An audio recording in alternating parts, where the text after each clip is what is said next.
लिंबा गणेश येथे HPV लसीकरणाबाबत जनजागृती, भालचंद्र विद्यालयात पालक व विद्यार्थिनींना मार्गदर्शन. लिंबा गणेश प्रतिनिधी. गर्भाशयाच्या मुखाच्या कर्करोगापासून संरक्षण मिळावे या उद्देशाने आरोग्य विभागामार्फत HPV लसीकरण मोहिमेची सुरुवात 8 मार्च म्हणजे जागतिक महिला दिनापासून करण्यात आली. 14 ते 15 वयोगटातील मुलींसाठी ही लस उपलब्ध करून देण्यात आली असून लिंबा गणेश येथील प्राथमिक आरोग्य केंद्रात ही लस उपलब्ध आहे.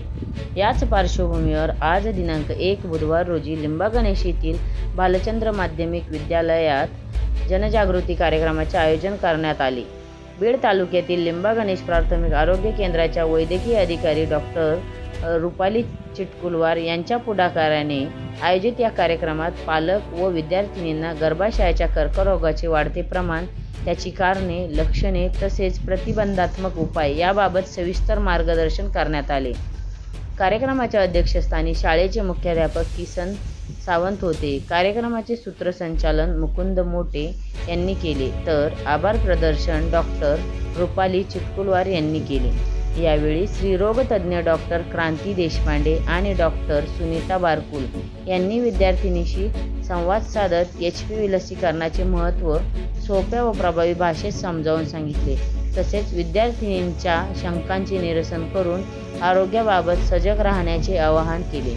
यावेळी प्राथमिक आरोग्य केंद्रातील लोखंडे, गर्जे, वीर, कदम, शिक्षक, विद्यार्थी, विद्यार्थिनी आणि पालकांची उपस्थिती लक्षणीय होती. लोकसंख्या कमी होण्यासाठी एवढ्या मोठ्या प्रमाणात गव्हर्नमेंट एवढे पैसे देऊन मोजून सगळ्या स्त्रिया मुलींना फ्री देईल का, एवढं कोणालाही त्याच्यात स्वारस्य नाही.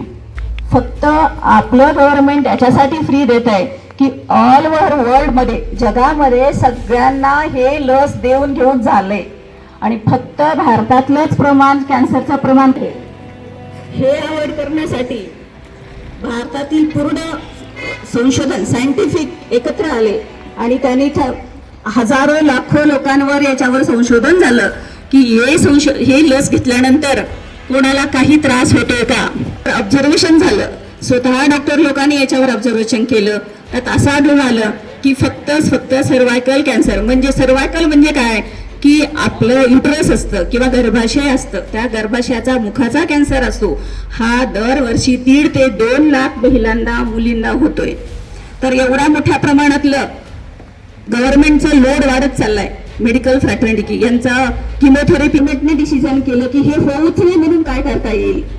तर हे होऊच नये म्हणून फक्त 14 ते 15 वयोगटातील मुली ज्या आहेत, ज्या आत्ता ज्यांना मेन्सेस आलेला आहे, मेन्स्ट्रुएशन आलेलं आहे, पाळी आलेली आहे, त्या हे प्रिव्हेन्शन आहे की अगोदर जर घेतलं तर नंतर आपल्याला कॅन्सरला पुढं आपल्याला फेस करावं लागणार नाही.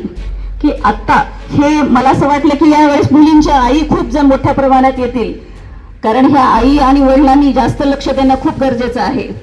मी माझ्या मुलीला अराउंड 3-4 वर्षापूर्वी 13,000 रुपये देऊन माझ्या मुलीला लस दिलेली आहे. 13,000 रुपये त्यावेळेस 3-4 वर्षापूर्वी, कारण माझी मुलगी आता एमडी अनेस्थेशिया करते. मग त्याच्या अगोदरच म्हणजे ती जेव्हा वयाच्या 14-15 वर्ष होती त्यावेळेस मी पैसे देऊन 16,000 ते 17,000 रुपये 3 डोस दिले. आता गव्हर्नमेंट तुम्हाला फ्री देते. मी माझ्या मुलीला दिला असतं का काही त्रास होणार होता तर हे लक्षात घ्या. पूर्ण तिला डोस दिले सगळ्यानंतर की लहान 9 ते गव्हर्नमेंट सांगितले की 9 ते 14 वयोगटातील मुलांना आणि मुलींना पण द्यायचंय, मुलांना पण द्यायचंय. पण आपले पालक आणखीन पण त्याबद्दल अवेअरनेस नाहीयेत की ऑलरेडी स्त्री ही की सगळ्यात शेवटी खाणारी, सगळ्यात शेवटी स्वतःची काळजी न घेणारी मुलं आहे. आणि त्यात आणखीन पण पालक वृंद मुलींसाठी आणखीन पण करण्यासाठी पुढे येत नाहीयेत की व्हॅक्सिन ही काळाची गरज आहे. की आपण पोलिओचे डोस दिले, पूर्ण तुम्ही जन्मल्यापासून जेवढे काही डोस देतात ते सगळे व्हॅक्सिन आहेत, लस देतात, त्याच्यातलीच एक प्रकारची ही एक लस आहे. तर या लसीमुळे काहीही प्रॉब्लेम नाहीये.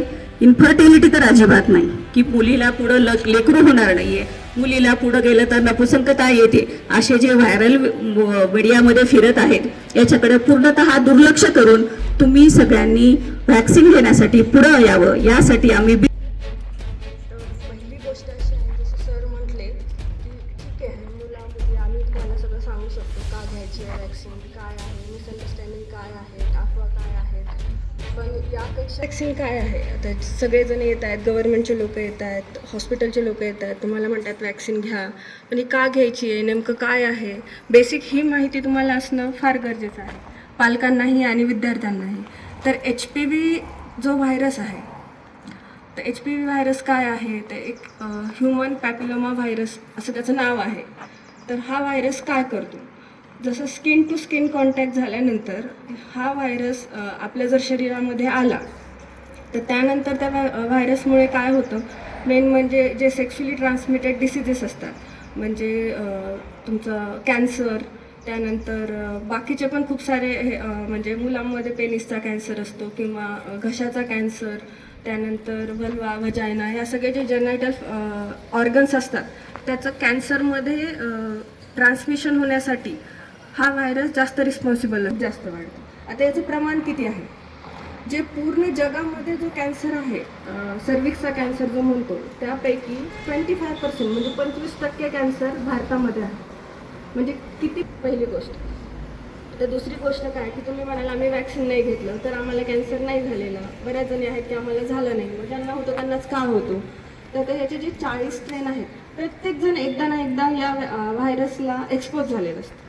कोणी असो, मी असो, तुम्ही असाल, ला एक्सपोज झालेले असतात, त्यांची इम्युनिटी त्याला सफिशियंट नसते, त्यामुळे त्याचं कॅन्सरमध्ये रूपांतर होतं.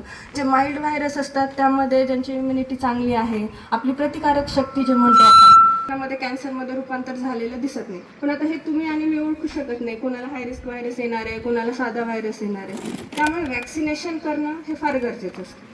आता वॅक्सिनेशनमध्ये आपल्याकडे गार्डासिल 4 आहे, सर्विवॅक 2 आहे.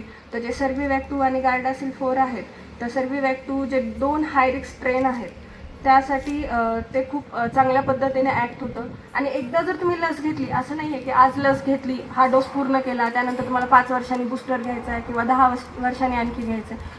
एकदा लस घेतली तर तुम्हाला आयुष्यभरासाठी ती